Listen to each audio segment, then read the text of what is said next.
Who are you to decide what I do with my body? My fiancé snapped in front of my parents when I joked about future kids. 3 weeks later, I gave her my answer. Sup, Reddit. I'm Brian, 29, male. Grab your popcorn because this one's a ride. 3 years with Caroline. Thinking we were building something unshakable. We met at a friend's housewarming party, bonded over our mutual hatred of small talk and overpriced appetizers, and spent the next 3 years becoming the couple that other couples pointed to as proof that relationships could actually work. Same page on the big stuff career timelines, where we wanted to live, kids eventually probably too. Starting in our early 30s when we had more money saved and more stability locked in. Looking back, she had weird moments around baby stuff. If a friend announced a pregnancy, she'd smile and then get quiet. And anytime the talk got specific, she'd steer it back to, "We've got time." I read it as practical.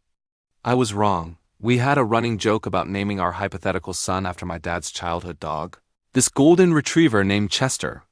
She'd pretend to hate it. I'd pretend to insist. We'd argue about it over breakfast like it was a real disagreement, both of us trying not to laugh. It was our thing, one of many things. Sunday morning breakfast at a diner near our apartment where the waitress knew our order before we even sat down. Eggs over easy for me. Avocado toast for her, coffee that never stopped refilling.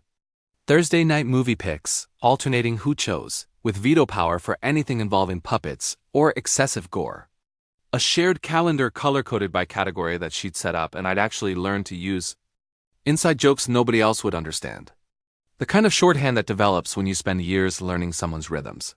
Their moods, their tells. The engagement happened 8 months ago. I'd saved for the ring for a year, picking up extra weekend shifts at the distribution center where I worked as an operations supervisor, 14-hour days during peak season. Saturdays when other people were at barbecues, I told her I was helping a friend move. I told her I was catching up on paperwork. She never questioned it. She trusted me the way I trusted her. The ring cost about $8,000 round-cut diamond, platinum band. I wanted her to look at it 50 years from now and still feel like it meant something. I proposed at Martinelli's, this little place we'd been going to since our 3rd date.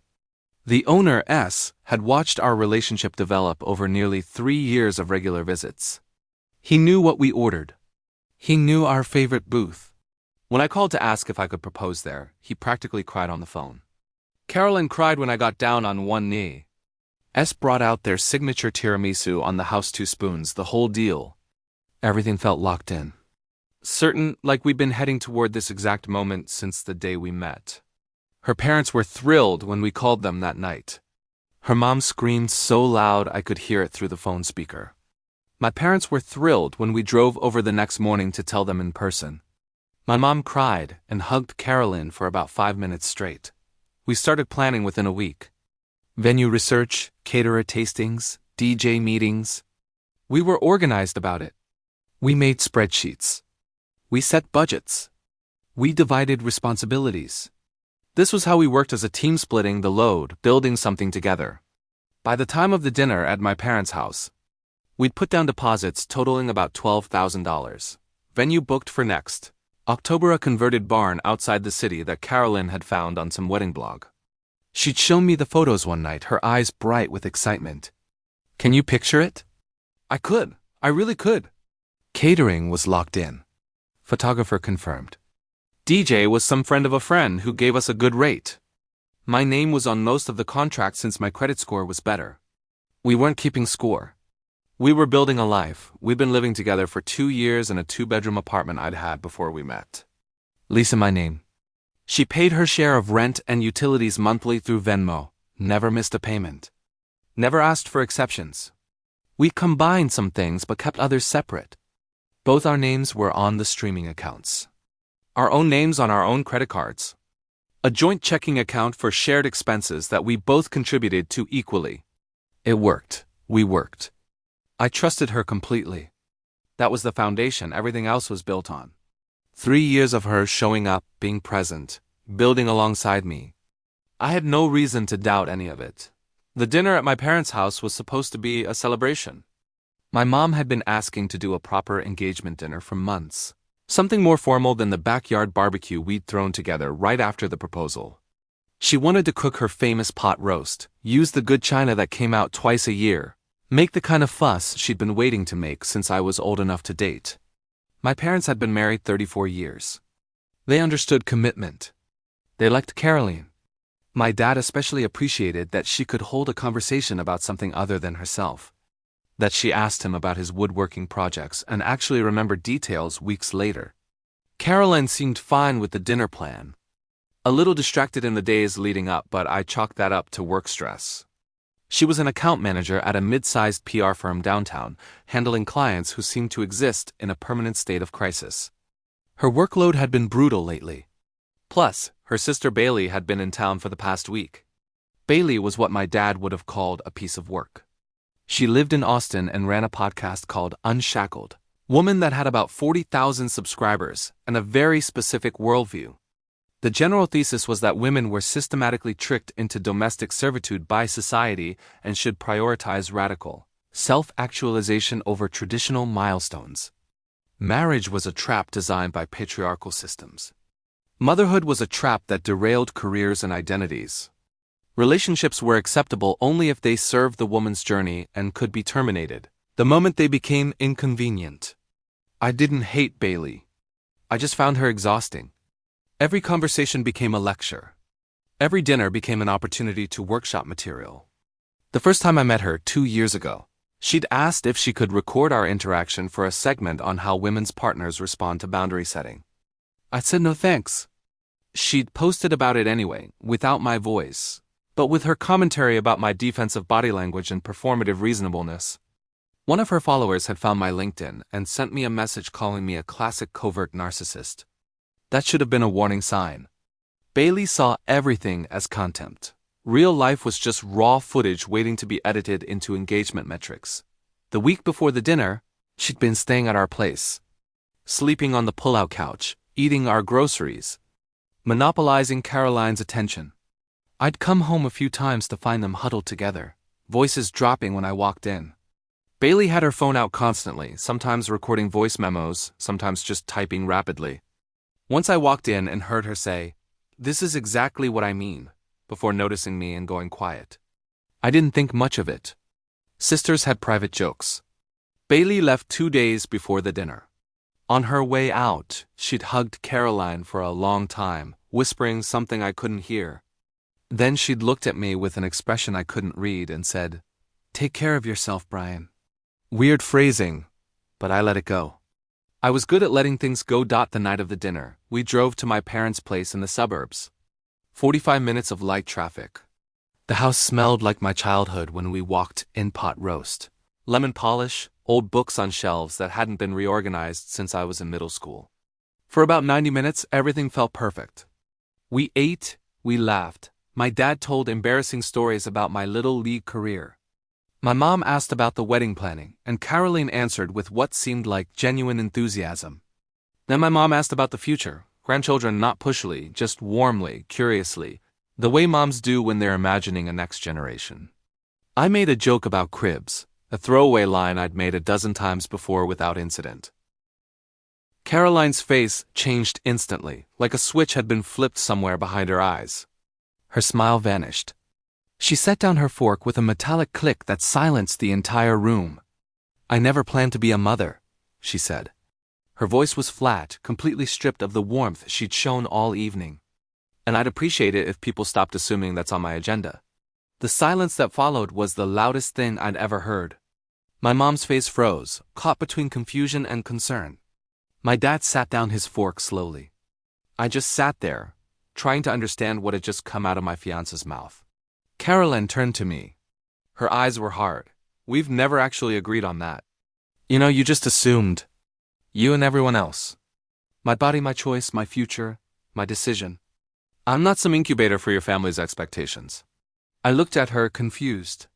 "Caroline, I was just what? Just deciding my life for me? Just treating me like I'm here to fulfill some checklist your parents have been holding on to since you were born?" The words hit like a slap in front of my parents at a dinner meant to celebrate us, with a tone that suggested I'd been oppressing her for 3 years by occasionally mentioning the abstract concept of children. I looked at her, and for the first time since I'd known her, I didn't recognize the person looking back. My mom tried to smooth things over. Classic Zoe, always the peacemaker. She said something about how everyone's entitled to their own timeline, how things change, how she didn't mean to put pressure on anyone. My dad said nothing, just watched. Caroline took a breath. For a second, I thought she might apologize, might realize how badly this had landed, might try to walk it back. Instead, she doubled down. "I'm just tired of the performance," she said. "Tired of pretending I'm excited about things I'm not excited about. Tired of nodding along to conversations about nurseries and baby names like that's some inevitable destination I've agreed to." "We've talked about this," I said. My voice came out steady, which surprised me multiple times. "You said you wanted kids eventually." "Maybe not right away, but someday."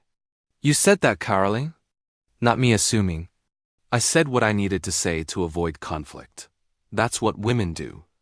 We accommodate. We perform. We say what people need to hear. The words landed with a weight she probably didn't intend. Or maybe she did. Either way, they clarified something I hadn't wanted to see. "So you've been lying to me." I set my napkin on the table and stood up. "I think we should go." Caroline looked surprised. Maybe she'd expected me to argue. "Thank you for dinner," I said to my parents. "It was excellent. I'm sorry about this." I collected Caroline's purse from the sideboard and stood by her chair, waiting. She looked at me for a long moment.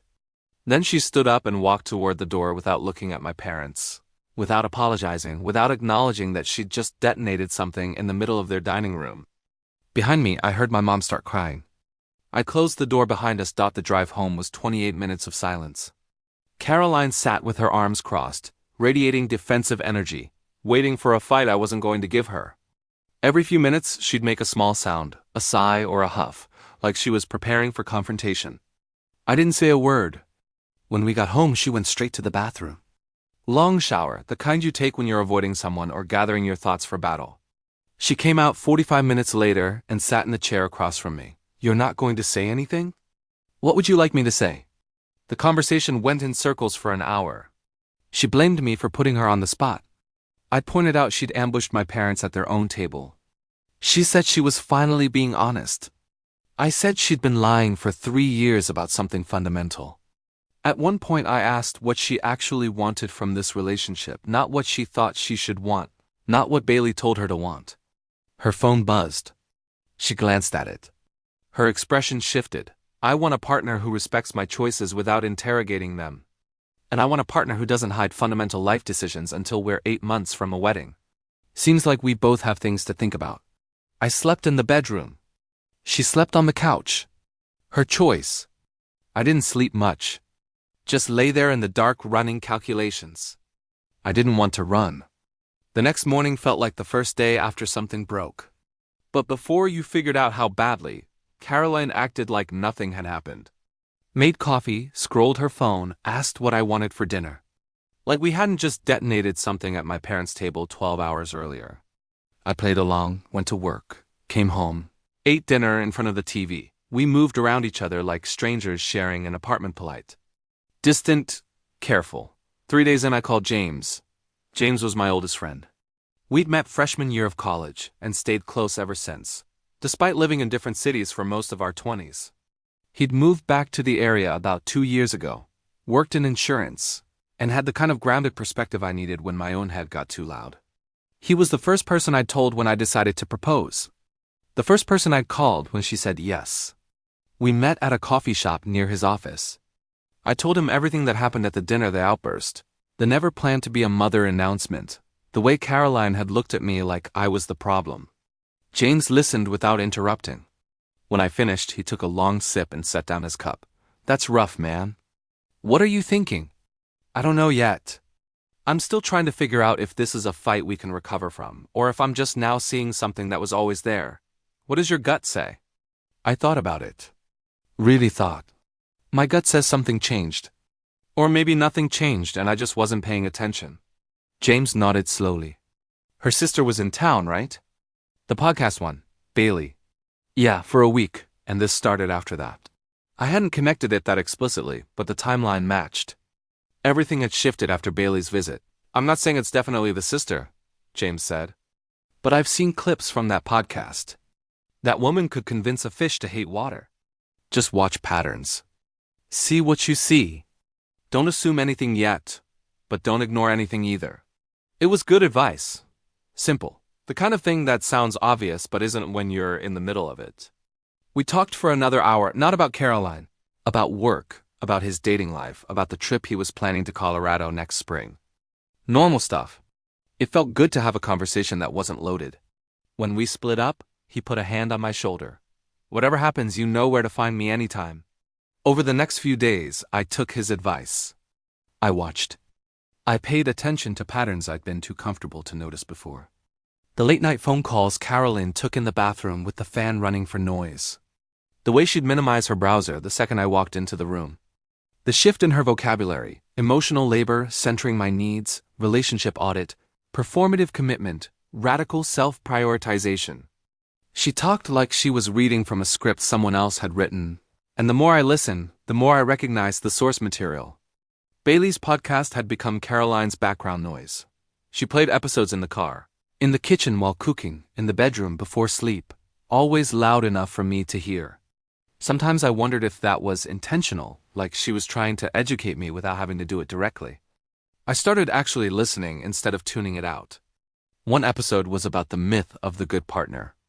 Bailey argued that women were conditioned to feel grateful for men who did bare minimum things, held jobs, didn't cheat, showed up on time, when they should be demanding more.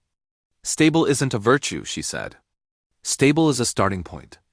If the best thing you can say about your partner is that he's reliable, you're settling. The next morning, Carolyn made a comment about how I never surprised her anymore.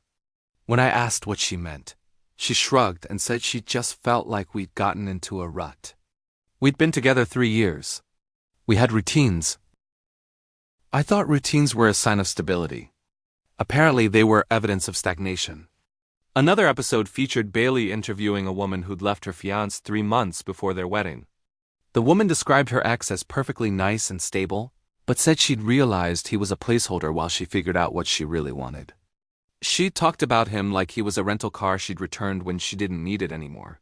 The next day, Caroline came home from work and announced she wanted to revisit our division of household labor. We already split things close to evenly. I did dishes and trash. She did laundry and bathrooms. We alternated cooking, but apparently I wasn't doing enough invisible work. When I asked what invisible work meant, she couldn't give specifics, just said I should educate myself about emotional labor and stop expecting her to manage everything. I went back through our shared calendar that night. In the past month, I'd scheduled 3 things. She'd scheduled 2. I'd initiated planning for 5 date nights. She'd initiated 1. I wasn't sure what she was managing that I wasn't seeing. Another episode dropped. This one was about financial autonomy within partnerships.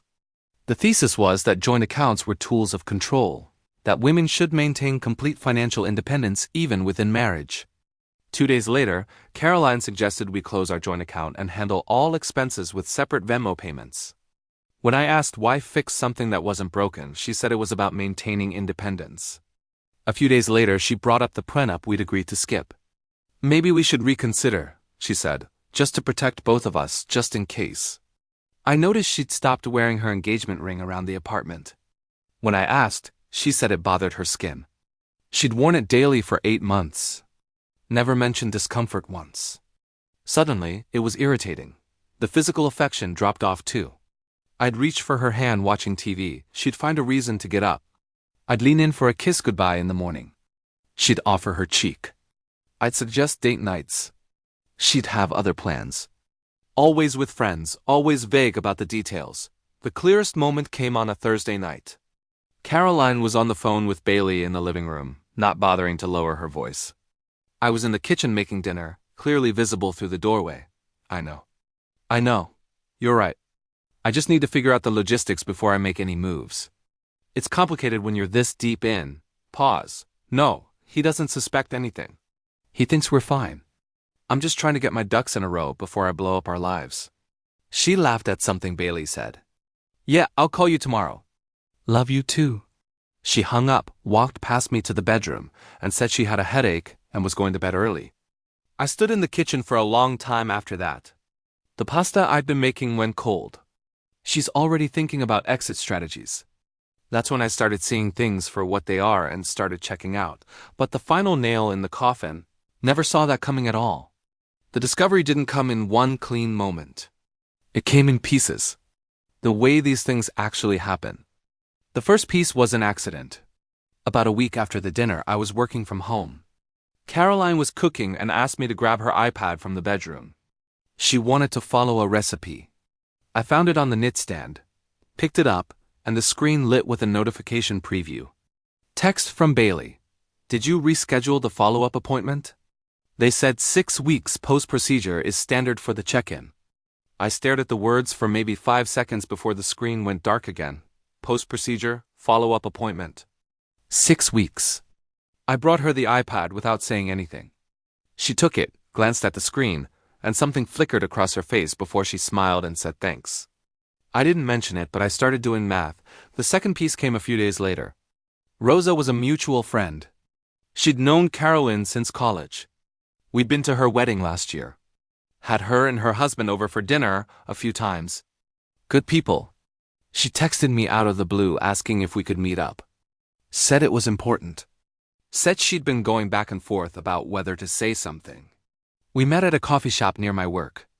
She looked uncomfortable from the moment she sat down, fidgeting with her cup, not making eye contact. I don't know if I should be telling you this, she started. But I keep thinking about how I'd want someone to tell me if our situations were reversed. Tell me what? She pulled out her phone, scrolled to a screenshot, and turned it toward me. It was a group chat. Caroline, Bailey, and 2 other women I vaguely recognized from Caroline's college friend group. The messages were from about a month ago. Caroline, I know I should be more excited about the wedding, but honestly, I just feel trapped. Bailey, that's your gut telling you something. Listen to it, Caroline. Brian is great on paper, stable, reliable, but is that enough? I feel like I'm settling for the safe option. One of the others. Girl, you need to figure this out before the wedding, not after. Bailey, she's handling it one thing at a time. First the appointment, then the rest. I read it twice. Settling. Safe option. Handling it. The appointment. Rosa was watching my face. I'm sorry. I didn't know if you knew about any of this, but the appointment... There's been talk in the group. Bailey's been telling people that Caroline had a pregnancy scare last month and took care of it. I thought you should know, in case you didn't. I sat very still. Did Caroline tell you she was pregnant? I shook my head. Rosa's face crumpled with something like guilt or pity, or both. I'm so sorry, Brian. I really am. The third piece was confirmation. That night, I didn't go digging through her private stuff. I didn't need to. Our insurance sends explanation of benefits letters sometimes. The boring "this is not a bill" envelopes. There was one addressed to her in the mail tray that she hadn't opened yet. I stared at it for a minute, then opened it. Provider name, date of service, and a line item that made my stomach go cold. Pregnancy termination services follow-up included. She'd been pregnant. She terminated the pregnancy. She'd never said a word to me about any of it. I sat on the couch until 2 a.m., not moving, not sleeping, just sitting there in the dark, processing her body, her choice. I believed that. Still do. If she'd come to me, told me she was pregnant, told me she didn't want to continue, we could have talked about it. It would have been hard, complicated. I would have had feelings about it, but I would have respected her decision. I would have been there for her. That's what partners do, but she didn't come to me. She hid it. Made the choice alone with Bailey, coaching her through the logistics. Kept planning a wedding she was calling a trap in private. Let me put down deposits on a future she was actively dismantling behind my back. That was the betrayal, the secrecy, the lying. The 6 weeks of looking me in the eye every single day while hiding something that fundamental. While describing me to her friends as a safe option she was settling for, while treating me like a placeholder she could discard whenever something better came along, I didn't get angry. Anger would have been easier, honestly. Something to burn through. What I felt instead was cold, clear, certain. This woman was not who I thought she was. This relationship was not what I thought it was. And the future I'd been building for 3 years had been fiction the whole time. I didn't confront her that night. Didn't say a word. Just sat there in the dark until I heard her alarm go off in the morning. Then I got up, went to work like nothing had changed. But everything had changed. And I knew exactly what I needed to do next. I spent the next week quietly taking my life back, just handling what needed to be handled. The wedding vendors came first. I made a list, put them in order of complexity, and started working through it on lunch breaks. Calls from my car in the parking lot where nobody could hear. The venue was the biggest one. $5,000 down on a converted barn that Carolyn had fallen in love with. I dialed the number, got the event coordinator, and explained, "Hi, I need to cancel a booking for next October. Reservations under my name. Oh, I'm sorry to hear that. Can I ask the reason?" Engagement ended. The coordinator's voice shifted from professional to sympathetic. "I'm so sorry. Let me pull up your contract and see what we can do. We were inside the cancellation window." Which meant technically they could keep everything, but she transferred me to the manager. A woman named Samantha. "We don't like to keep people's money when their lives are falling apart," Samantha said. "Let me see what I can work out. Old music. 3 minutes. Then she came back. "I can refund $3,000 of the $5,000. We've turned down other bookings for that date, so we have to keep something. But I want to help. Thank you. I appreciate that. And for what it's worth, I've been where you are." It does get better. The caterer was trickier. Their cancellation department was efficient but firm. Weddings off. Need to cancel. What's the refund situation? You're inside the penalty window. We can refund half the deposit minus a processing fee. $4,000 down, $2,000 back. Another $2,000 gone, that's fine. Confirmation would be in my email within the hour. I hope things work out. The photographer remembered me when I called. She'd had a calm energy at the consultation, asked good questions, seemed genuine. "Ryan, hi. How are preparations going?" "Actually, that's why I'm calling." Weddings off. Silence. Then, "Are you okay?" I appreciated that she asked about me first. "I will be. Just need to get through the next few weeks. I can refund half your deposit, given the circumstances. I've blocked off that date and turned down other bookings, so I can't do the full amount, but I want to help where I can. $2,500 down, $1,250 back, another $1,250 gone." The DJ was a friend of a friend. I caught him on his lunch break. "I need to cancel the October date." Engagement ended.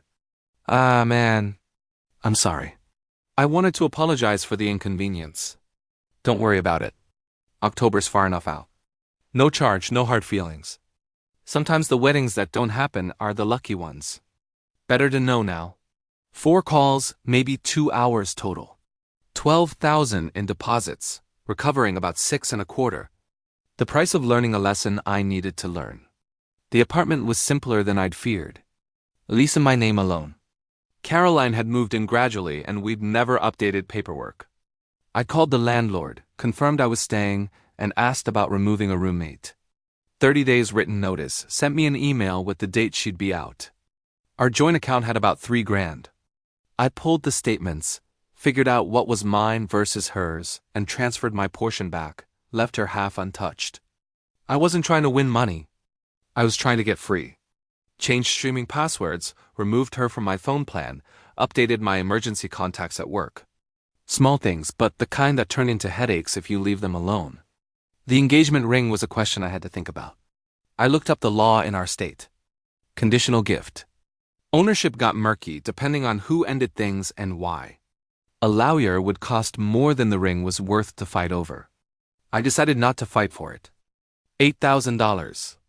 Call it tuition for a lesson I needed to learn. Throughout all of this, Carolyn noticed nothing. She was absorbed in her phone, her podcast episodes, her text threads with Bailey. We existed in the same apartment like roommates who weren't particularly close. On Friday night, I got a text from an unknown number. "Hey, this is Bailey. Caroline says you've been acting distant lately. I think we should talk. I'm in town this weekend." I didn't respond, but I knew she'd show up anyway. Content opportunities didn't knock twice. Saturday morning, clear skies. The first day of whatever came next. I made coffee, sat at the kitchen table, waited. Caroline shuffled out around 10:30, checking her phone before she even made eye contact with me. "Bailey's coming over. Sister stuff. You mind giving us some space for a couple hours?" "Actually," I said, "I need to talk to you about something." Bailey should probably hear it too. She looked up. Something flickered behind her eyes. "What kind of something?" "Sit down, Caroline." She didn't move. You're scaring me. Sit down. She sat slowly.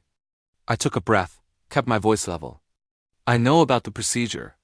6 weeks ago, I saw the notification on your iPad when you asked me to grab it, and an insurance EOB showed up after that. The color drained from her face for a long moment. She didn't speak. You went through my stuff? No. The EOB came to the apartment. I didn't go hunting. It showed up. The buzzer went off. Bailey, perfect timing. Let her up. I said she should hear this.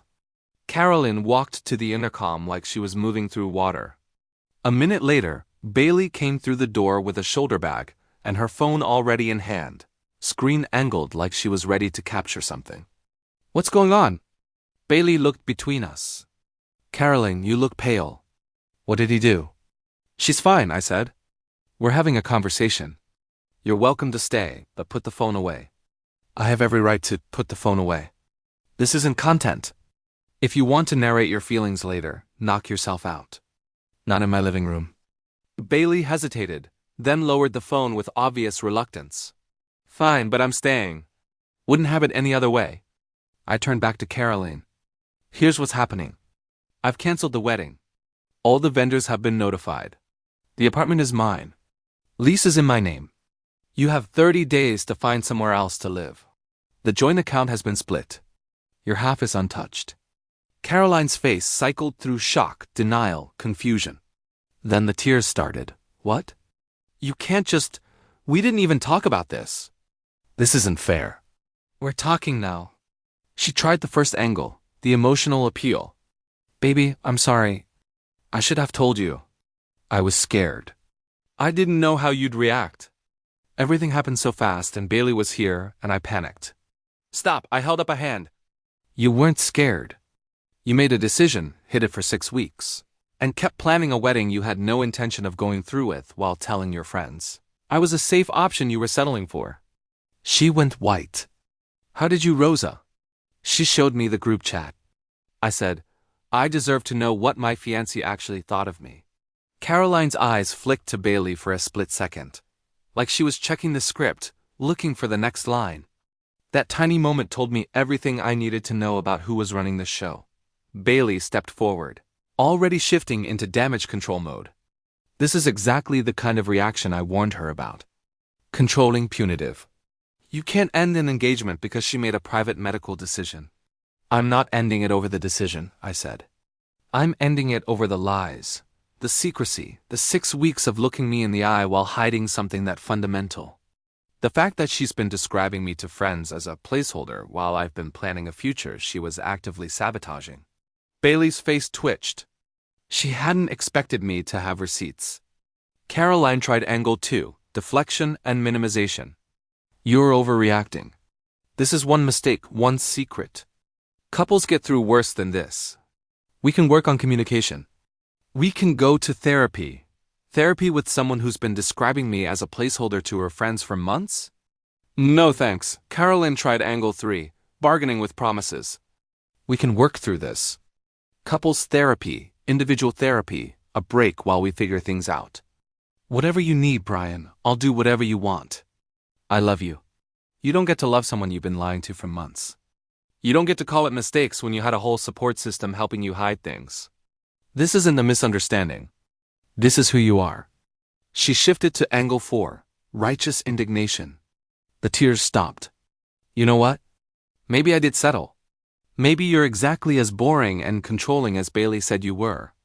Maybe I should have ended this months ago instead of trying to make it work. Maybe you should have. But you didn't.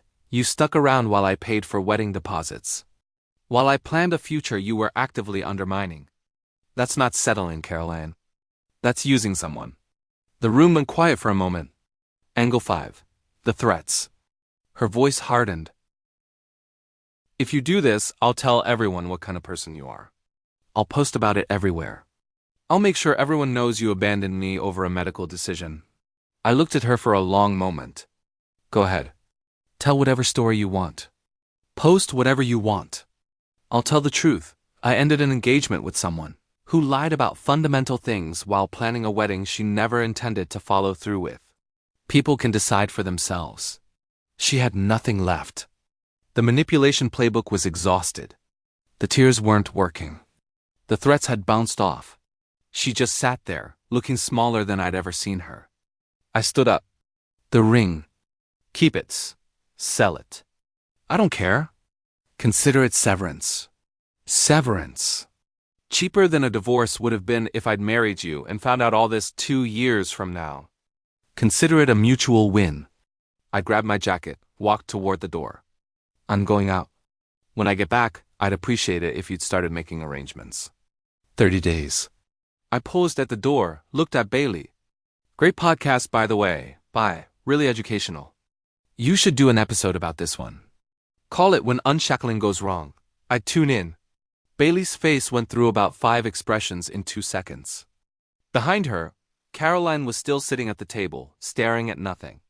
Shell-shocked. The tears had failed. The threats had failed. And now she was sitting in an apartment she'd have to leave, facing a future that looked nothing like what she'd planned. I didn't feel sorry for her. I just felt done. Now, here's what happened over the next few weeks. Caroline moved out 19 days later, crashed at Bailey's place in Austin for a few weeks, then got her own apartment back here. She tried reaching out twice, once to talk things through, once to ask if I'd reconsider. I didn't respond to either. Some doors close for a reason. As for Bailey, she did make an episode about it, called When Sisters Choose Themselves, framing the whole thing as Caroline's awakening and me as the controlling ex who couldn't handle a woman with boundaries. Got about 200 comments, most from women saying Caroline dodged a bullet, a few from guys saying I dodged a missile. I'll take those odds. Guys, we are so close to hitting 1,000 subscribers on this channel. If you are not subscribed, please consider subscribing. It really helps us hit that 1,000 mark. Thanks for making this dream come true.